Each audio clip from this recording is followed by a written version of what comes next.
hidupnya tidak akan pernah bisa tanpa Tuhan.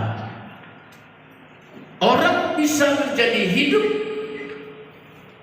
tidak bisa tanpa Tuhan, dan pencapaian dalam hidup pun harus ada Tuhan. Amin. Amin. Mengerti? Ya. Tuhan sudah katakan, karena aku. Itu tadi dikatakan dalam ayat ke-9, barisan daripada aku engkau mendapat buah. Daripada. Berarti kalau tidak ada Tuhan, kita tidak mendapatkan buah. Ini berarti kita tidak berbuah. Kalau tidak ada Tuhan, bahwa pohon sanobar tidak bisa hijau, tidak hidup. Ini harus kita sadari. Makanya hari-hari ini apa yang menjadi satu kekuatan bagi kita untuk mendapatkan ini? Harus kita masuk kepada pembaharuan di dalam kehidupan kita. Harus kita masuk di dalam pembaharuan sesuai dengan Wahyu pasal 21 ayat yang kelima, bahwa Tuhan menjadikan segala sesuatu baru. Makanya kita harus mulai memiliki pemahaman yang baru. Kita harus mulai memiliki wawasan yang baru, pengertian tentang firman Tuhan. Ayat 10.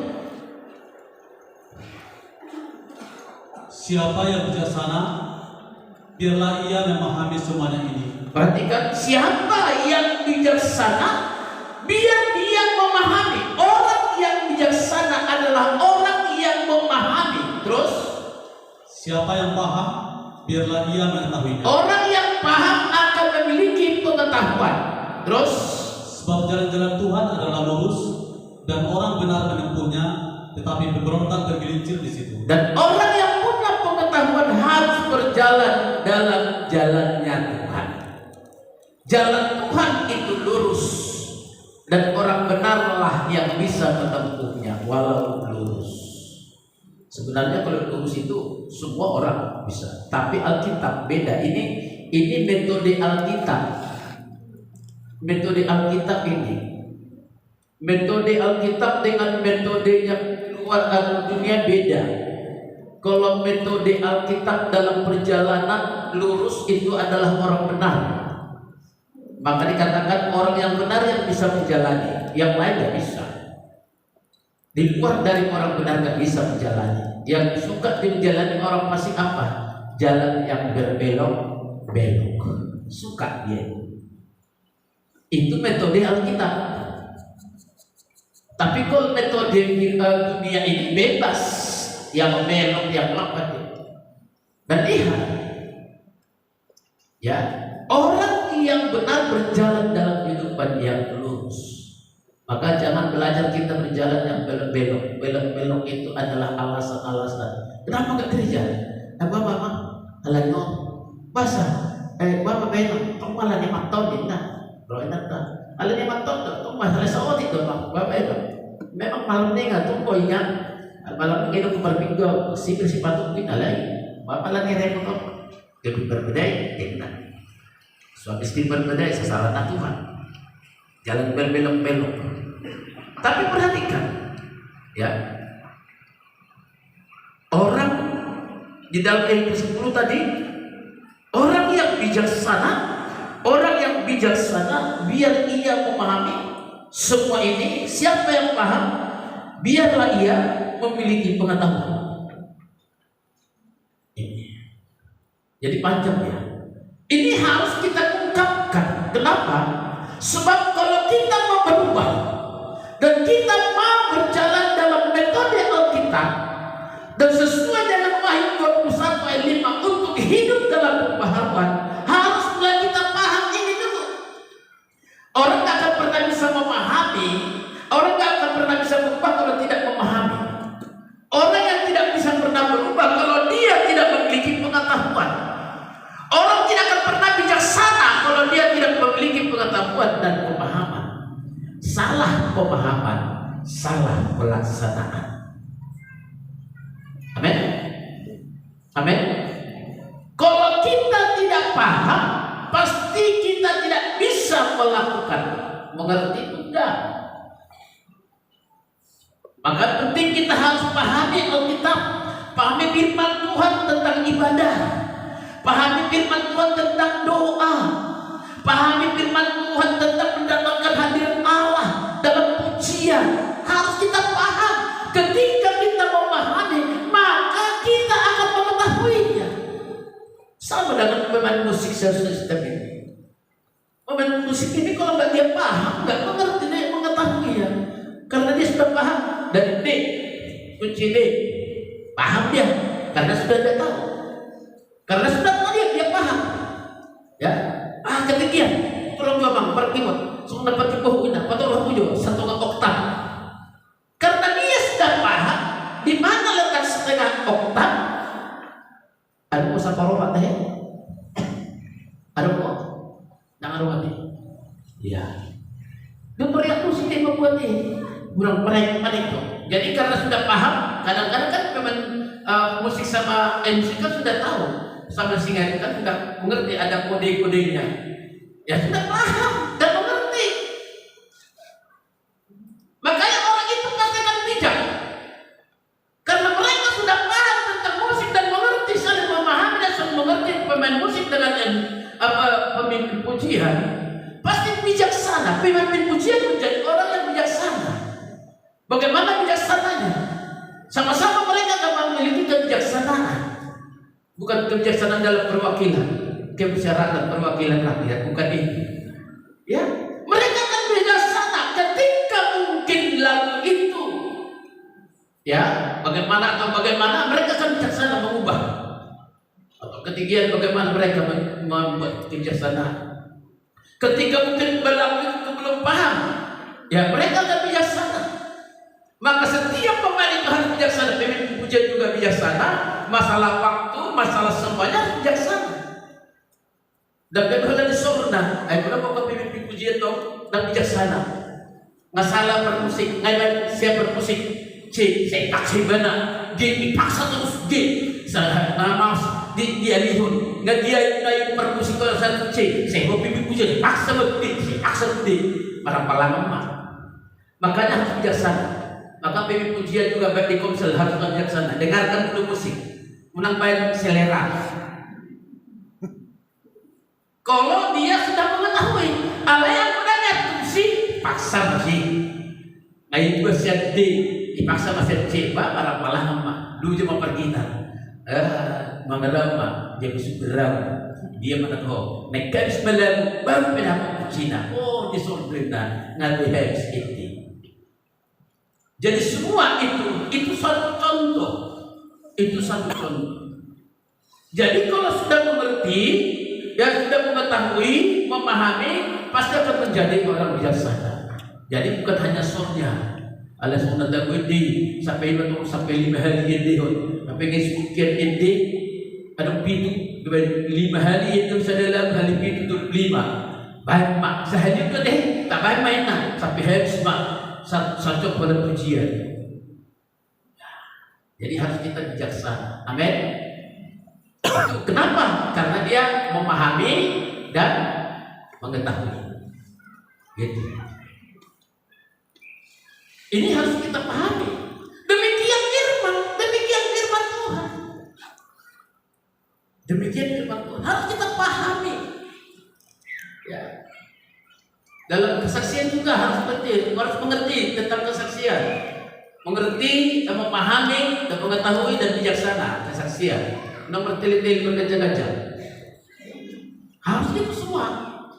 Kenapa? Karena kita mau mendapatkan buah yang sesungguhnya yang Tuhan mau buat. Amin. Amin. Ini kenapa? Karena orang-orang seperti ini akan pasti berjalan dalam sebuah jalan yang lurus. Kenapa harus ke sana? Jadi harus pahami firman Tuhan. Yang malam pada hari ini yang harus kita pahami hanya satu. Dalam ayat yang ke-9 tadi. Ya, bahwa Tuhanlah yang memberi buah dan Tuhanlah yang membuat pohon hijau. Kalau sudah kita mengerti ini, kalau kita sudah memahami ini, akan pasti bisa berjalan dalam jalannya Tuhan. Amin. Alaikum merasa doho, merasa hitam, ala ni gugut tado na mangda, ala ni malok tado na papuhepe, maka boy go kepenta, akhirnya taban ma hulit. Balik hulit, itu Tuhan tahu. Makanya harus kita ubah ini. Apalagi kita bagi orang Batak, ya harus diubah ini. Kalau orang Batak tidak kalah dengan suku yang lain dalam hal kekayaan harta, di Riau juga masuk dalam golongan 5 besar orang Batak memiliki kekayaan. Ya, 5 besar. Tetapi ingat, yang 5 besar ini kekayaan yang terkaya di Riau ini, mampukah enggak dia memahami firman ini? Apa penyebab? Tahu enggak dia buah itu datangnya dari mana? Tahu enggak dia kenapa bisa dia hidup berhasil? Makanya banyak orang Batak enggak perlu, semakin banyak kekayaannya, semakin banyak hartanya, semakin malas datang kepada Tuhan. Kalau enggak, bisa-bisa dia suka-sukanya dalam gereja. Itu pada umumnya banyak orang kita Batak. Alai di hitam namai, kalau sudah orang-orang di perantauan sudah banyak berubah. Makanya saya katakan, dan saya lihat dulu itu kebanyakan orang nggak suka kepada Pentakosta. Apalagi dibilang anaknya mau pendeta Pentakosta, orang tua selalu berontakin. Gak bisa, katanya. Kenapa? Bukan hanya yang lain, tetapi kadang-kadang kalau pendeta karismatik ini serba salah. Ya, serba salah. Kalau punya baju baru salah, nggak ganti baju salah. Nah, ada tanya di pendeta dapat ganti baju nak nasa tahu. Kalau itu jas, apa berganti jas di pendeta? Ombak pendeta, maka sendiri ombak. Ya, pasti dia pengen kalau lagi malai-malai pada jas. Ya, serba salah. Makanya kalau saya lihat dulu di daerah kami sana, ya memang sangat tertekannya kalau pendetanya Pentakosta. Mudah-mudahan jemaat Tabur Rohana Pendidana berhasil. Ya, maunya ekonomi pendeta di bawah ekonominya, maka suka-sukanya lah. Kadang-kadang bersaksi ya, Roman Tuhan pendeta tujuan datang saudi berkat, nah pulang bawa ni dalam berkat. Pagod ng Rohana mga libre, lihat posisi. Ada semua dia pindah julu. Ibu pun dijulun. Ya, ikut jong-jong. Jadi banyak orang seperti, tapi ketika ada banyak merantau berubah. Ya, dilihat bagaimana orang perantauan, ya banyak yang sudah berubah. Makanya itu kalau kita lihat orang-orang di Jakarta, banyak orang Batak yang mereka sudah lumayan ekonominya, tetapi mereka tetap takut akan Tuhan. Kenapa? Mereka punya prinsip, karena Tuhanlah aku bisa, karena Tuhanlah usahaku sukses, karena Tuhanlah aku hidup. Maka dia tidak sungkan memberikan sesuatu karena Tuhan dan untuk Tuhan di dalam pengembangan pelayanan. Tetapi kalau kita masih hitung-hitungan, nah belum, berarti kita masih karena kita, ya karena kita. Ini harus kita sadari, ini harus kita pahami. Supaya apa? Supaya kita bisa masuk dalam kategori apa yang dikatakan oleh firman Tuhan Wahyu 21:5. Lihat, aku menjadikan segala sesuatu baru. Karena dalam ayat yang keempat, bahwa Tuhan akan mengubah segala sesuatu, menghapuskan air mata, kesedihan, maut tidak ada. Tuhan akan hapuskan. Maka Tuhan rindu untuk mendapatkan ini, harus kita berubah. Bagaimana kita bisa berubah? Kadang-kadang orang nggak spontan bisa berubah kalau tidak mengerti. Serupa di atas bayang Parisa. Kalau dibilang kuna Parisa pun tidak mau. Kalian pun dokter, pedok, nggak percaya ibadah. Paru-paru menggunakan bangun lebih ho. Ben dapat cor paru-paru. Pasal Parisa pi. Olo lupa dokter, kalau tidak. Kalau gue nak tanam pedok, pasal Parisa tidak. Hal bertipu na berjemur. Ahalo waktu. Ang ulang lapor ho lako sa jemur din ano. Alam ho lang hidup dokter. Paru-paru ngamos sorbe. Ho mati nang ho. Paso lang sakit. Asa ganjang mulo. Sa buibin ko geleng. Ina. Olo alam dokter. Lagi dokter. Lako dokter lagi na kan? Ano man sa ni? Nah ano. Olo dokter. Ang dokter lako dokter na lako dokter. Buibin ato na alannya ay dokter hamatian naman. Jadi buka bergambar itu baik sekali dapat biar tolong ikut dokter mengkatai. Karena mudah-mudahan jangan masuk dokter waktu periksa esok. Ada, amin. Ale berubah mah, ale boleh berubah kan? Cara itu kan kalau nama dokter kuat mah, suntik mahok, godang. Ya, kita harus lihat. Kadang itu juga untuk mengubah hidup kita harus paham dulu. Bagaimana kita bisa memahami? Makanya kita penting belajar dari firman Tuhan. Makanya kalau kita sudah memahami firman Tuhan ini, hendak kita bisa mengerti, kita akan masuk di dalam kehidupan yang menyenangkan Tuhan. Ya, ini. Makanya kita harus pahami. Makanya Tuhan katakan dalam perubahan apa yang Tuhan katakan berubah. Ketika kita masuk dalam perubahan supaya bisa ini kita mengerti. Dan sudah kita dengarkan hari ini apa yang harus kita perbuat. Sudah paham? Amin. Sudah mengerti? Sudah paham? Dah kuping. Apa mengerti? Dah kuping. Ya, harus kita nggak bisa, susah. Makanya kalau kita sudah memahami itu, untuk bisa dalam perubahan. Karena sudah paham apa yang harus kita perbuat, masuk dalam satu langkah. Ayatnya yang ke-2 dan ayat yang ke-3 dalam Hosea.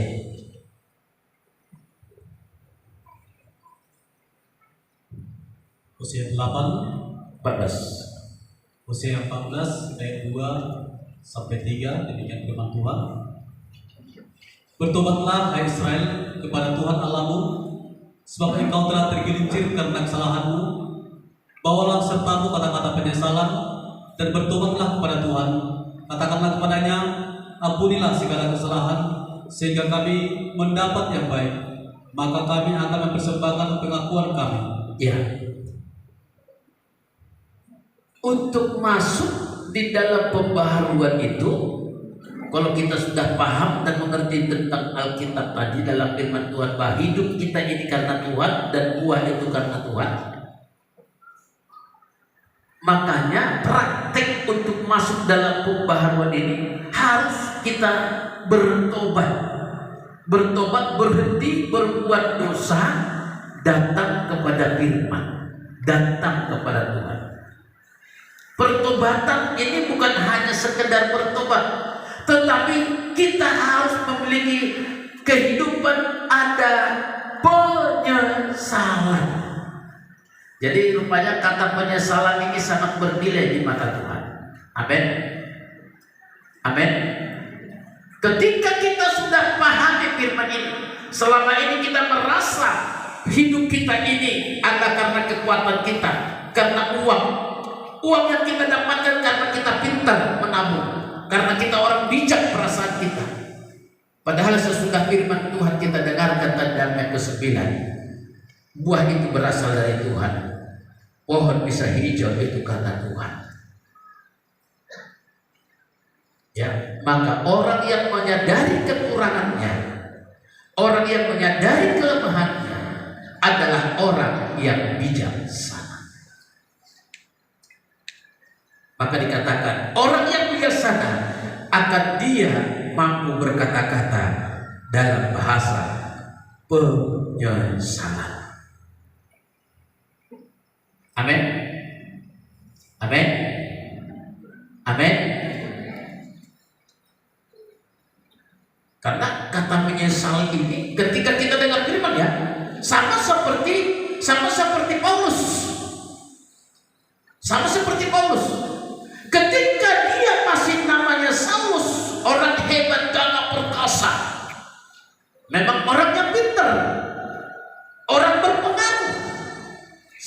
seperti si sapu berpengaruh. Maka dia meminta surat dan atasannya untuk membunuh orang pengikut Yesus ketika itu. Ya, mau ke Damsyik, dia dapat surat, gampang.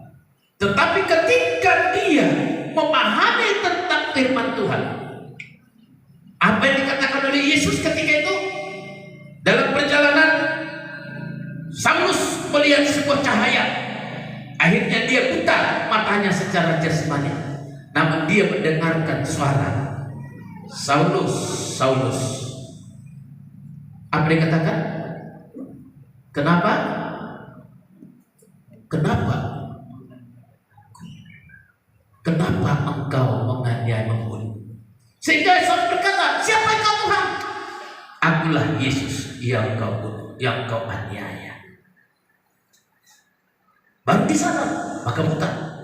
Semenjak dia mengenal Kristus dalam hidupnya, dia menyadari Tuhan dalam pribadinya, maka dia menulis dalam Alkitab, dikatakan, ketika aku sudah mengenal Kristus yang luar biasa, apa yang kubanggakan dalam hidupku selama ini, kuanggap. Kenapa dia berkata dianggap sampah apa yang dia banggakan dalam hidupnya? Karena dia sudah paham siapa Yesus. Karena dia sudah mengenal pribadi Yesus. Karena dia adalah orang yang bijaksana, mengerti maksud Tuhan. Sebab tanpa Tuhan tidak ada sesuatu apa-apa.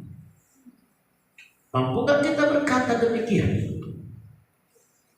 Ini, maka Paulus membuat satu penyesalan ketika aku sudah mengenal Kristus. Sesudah aku mengenal Kristus ini, maka kau anggap sampah apa yang membanggakan. Itu ada sebuah penyesalan. Itu satu. Kedua, contoh saya buat dalam Alkitab. Siapa orang yang pendek itu, yang memanjat pohon? Apa pekerjaannya? Pekerjaan di mata di happy. Dia di mata uang itu dia, namanya pungut cukai. Itu uangnya banyak. Itu biasanya itu ada embel-embel sekali tanda tangan sekian. Ya. Kalau bahasa Batak berkata ibabani happy ibad. Maka uangnya banyak. Dan dia bangga. Walaupun orangnya kecil, licik. Uang banyak. Tetapi lihat, ketika dia memahami, mengetahui pribadi Yesus, dia mengundang Yesus datang ke rumahnya, dan dia menyadari hidup ini tanpa Tuhan tidak ada artinya. Apa yang dikatakan? Ketika Yesus berkata, hari ini engkau bersesi rumah menjadi anak Abraham, maka dengarkan. Yakobus berkata, Tuhan, setengah hartaku akan kuberikan kepada fakir miskin, dan siapa yang pernah kutipu akan kukembalikan berapa kali lipat? Berapa kali lipat? 4 kali lebih. Ya, kian kita isi ini, itu yang kita tak mau tambah 4 kali lebih. Lalu itu kita isi kita. Siap kita dapat lebih nasionali. Kenapa kembalikan yang dia pernah tipu 4 kali lipat? Karena dia sudah pahami. Oh, ini orang bijaksana. Orang yang bijaksana menyadari kekurangannya. Orang yang bijaksana menyadari kelemahannya, maka ada penyesalan. Bagaimana kita? Ini adalah kehidupan orang yang sudah dipulihkan. Ini adalah hidup yang sudah dilahirkan, dan inilah tujuan Tuhan. Maka dikatakan dalam Wahyu 21 itu, aku menjadikan segala sesuatu baru. Dan berkata ayat yang keempat dikatakan, supaya air mata di matamu tidak ada lagi, tidak ada perkabungan, tidak ada ratap tangis lagi, ada sukacita. Ini yang Tuhan maksudkan. Karena kita belum paham tentang firman Tuhan, makanya sulit bagi kita untuk melakukannya. Ibadah pun sulit. Ya. Karena kita tidak memahami firman Tuhan, maka sebagai kita payah untuk melakukan firman. Ya. Bagi pelayan-pelayan juga, karena pelayan-pelayan juga tidak memahami firman Tuhan, dia merasa dia lebih kuat, maka tidak mampu melakukan ibadah hajat yang baik. Kalau suka datang, kalau senang hatinya datang, kalau nggak senang nggak datang. Coba, tapi kalau kita paham siapa sebenarnya yang memanggil kita, yang menolong kita untuk kita berdoa.